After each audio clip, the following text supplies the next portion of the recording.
In this video, I replace a loose battery terminal on the Civic. I get my taillight working again in the Golf because someone backed into it, and the check engine light is also back on in the Golf. I'll look into what it might be.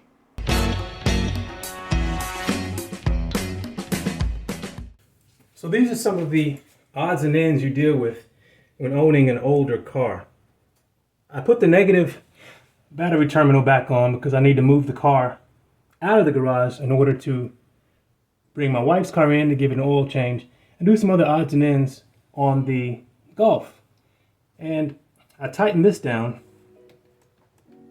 all the way and it's still loose. Just to show you. Yeah, that's definitely as tight as this can go. And it's still loose. So I need to replace, it's a short cable. It goes from a negative battery terminal to the chassis. So I'm gonna go see if I can find one of these, maybe get a beefier connection. It'll last a little longer. I'm glad I don't throw away all the parts I don't need because I had these sitting in a toolbox. So the one on the far right is too big. I'd like to use that one, but it's just a little too big and it won't work. But the two on the left, they'll get me by. I'll probably still replace the cable with something different, but this will allow me to connect it and get it out of the garage. So all I need to do is disconnect the cable from the chassis there, disconnect it from the negative battery terminal, and then I can either cut it here and strip new wire or see if I can uncrimp this, but I'll probably just cut it and strip it back. And there's enough extra cable for me to connect it. I'll still probably put something better there.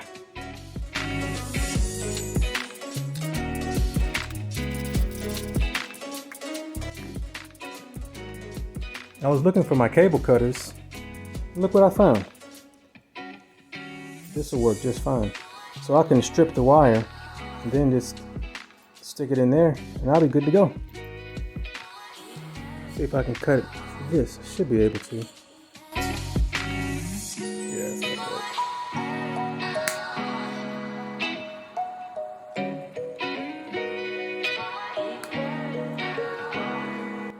So now I just got to strip it back.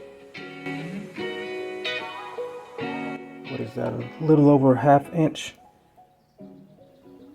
So I'll cut it about there.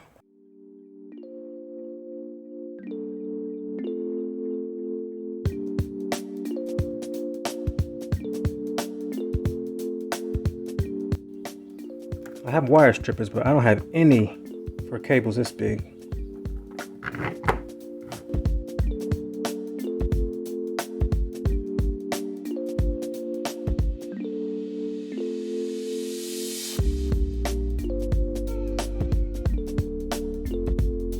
I'm gonna take a little more off.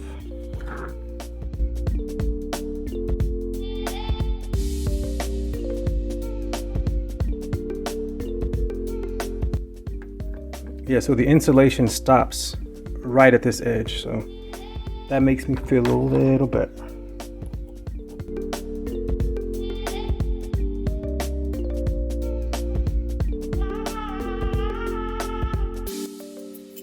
All right. That should be good enough for now, at least. Got it all connected and now I can pull it out. I got the Civic out of the garage and freed the bay to work on my other cars. But then something popped up that I had to at least check out. I got a message last night from a friend of mine that a guy who lives in the town that I work in is selling some Integra seats. Thanks, Howie. So I'm headed to hopefully pick them up now as long as they look all right. I've been looking for some new seats for my EJ1 pretty much since I got it, since the driver's side is torn. So hopefully in the next few minutes, I'll have some new Integra seats for my Civic. I got the seats. They're in decent condition. I'm gonna clean them up a little bit. And the guy, Brian, who I bought them from, cut me a better deal than I anticipated. So I appreciate it, Brian, if you ever watch this. And he's a really cool dude. A guy you meet and you can tell he's really enthusiastic about all things cars. And I had a good time talking to him. So now, when the carpet's done, I'm throwing these in. So now I'm going to move on to the reasons why I decided to put the carpet project on pause and pull the Golf in for a little bit of work.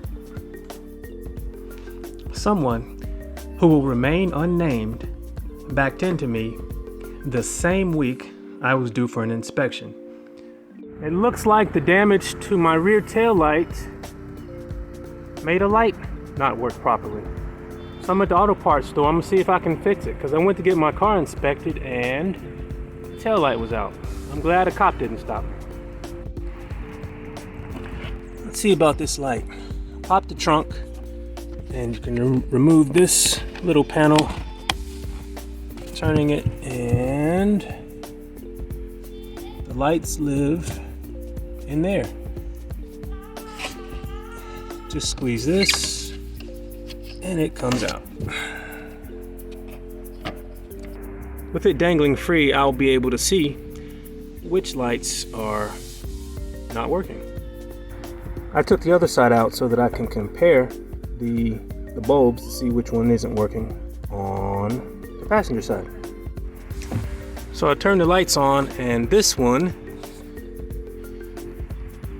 is not lit on this side. So before I do anything, I'm going to swap the bulbs just to make sure that the circuit still works. The taillight bulbs are easy to remove. It's just a partial counterclockwise turn and they're free.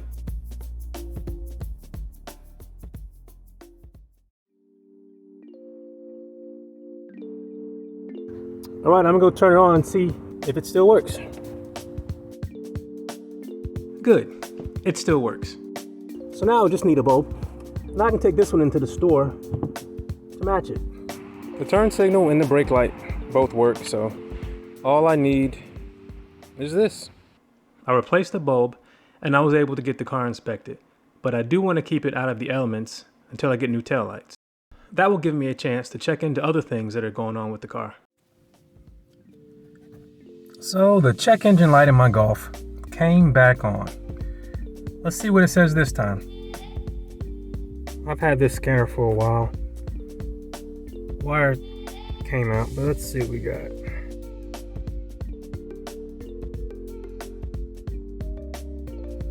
P1582, I think that's the same code I had last time. P1300, that's new. Alright. Got a P1300 and a P1582. I think that's the idle adaptation code again. So let's see how to fix them. So I'm viewing the data now, and it looks like my idle is a little high. It's around 900, where I think it should be around 800. So I'm going to dig in and see what I need to do to fix it. So I looked into the codes, and it looks like the P1300 is a misfire code.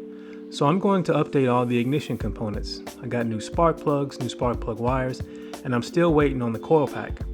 As far as the P1582 code, this indicates that the idle adaptation is at its limit. And since my idle is 100 RPM too high, I'm thinking I may have a vacuum leak or an intake boot leak somewhere. I'll look into this and address both of these issues in the next Mark IV Golf video. If you would like to follow along as I fix all the issues with my EJ1 Civic and my Mark IV Golf, hit subscribe. Thanks for watching. Take care.